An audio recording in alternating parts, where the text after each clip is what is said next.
Hello দর্শক, আসসালামু আলাইকুম। আমি আমাদের একটা কমেন্টের একটা ভিডিও দেওয়ার জন্য আসলাম।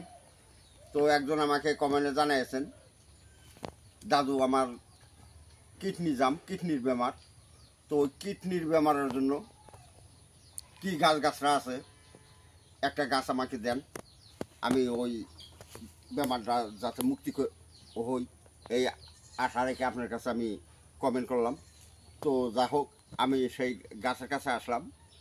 গাছ তো আজকাল দেশের থেকে বিলুপ্ত হয়ে গেছে যে কৈরিবাস বাড়ি যেগুলো, সেই বাড়িতে দুইটা একটা গাছ মানে পালা পোষা হয়, আর বাদ বাকি গাছরা মানে জঙ্গল জাবড়ি নাই, সব নষ্ট হয়ে যায়।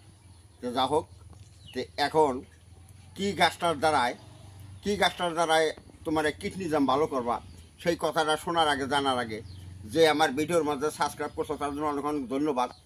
যে সাবস্ক্রাইব করো না তাকে অনুরোধ করবো আমার ভিডিওর মধ্যে সাবস্ক্রাইব করো, কেননা যখন আমি মূল্যবান ভিডিওগুলো দেবো সবার আগে যাতে তোমার মোবাইলে যায় এই আশা রেখে আমি কিন্তু এই মূল্যবান ভিডিওগুলো তোমাদেরকে দিছি। তো কোন গাছের দ্বারায় তুমি এই কিডনি জাম ভালো করবা, সেই গাছটার কাছে আমি এখন আসছি। গাছটা তোমাকে দেখাইছি, পাওয়া যায় বন জঙ্গলে পাওয়া যায়, কিন্তু আজকাল পাওয়াটা খুব জুলুম। এই যে গাছ,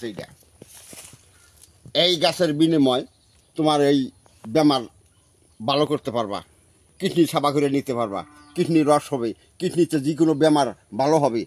এই গাছটা খুব কামের গাছ। এই গাছটা খুব হাজার কাম করা আছে, বহুত বৈজ্ঞানিক করবে যে মোটামুটি এইসব গাছের ডাক্তারও এইসব গাছের সহায় নিয়ে কাজ করে। তো এই যে গাছটা দেখো, এই যে গাছটা দেখা যাচ্ছে, তো আমাদের এই জায়গায় কেউ কয় কেওয়া গাছ, কেউ কয় মোটামুটি একজনের হাঙ্গামা করে, কিন্তু আবার কত জায়গায় একে মোটামুটি বন আদা বিলাও কয়, জংলা আদা বিলাও কয়। কারণ এই গাছের গোড়ায় থেকে খুঁজলে কিন্তু আদা বাহির হবে, ওই আদাটা দিয়ে কাজ করতে হবে, ওই আদার দ্বারাই কাজ করতে হবে। যে গাছ দেখে না ভালোভাবে, এই যে দেখো গাছ, এই যে গাছের ফল ধরলি এরকম হয়, এইটা কিন্তু গাছের ফল, আনারসের মতো ফল হয়, এটা গাছের ফল।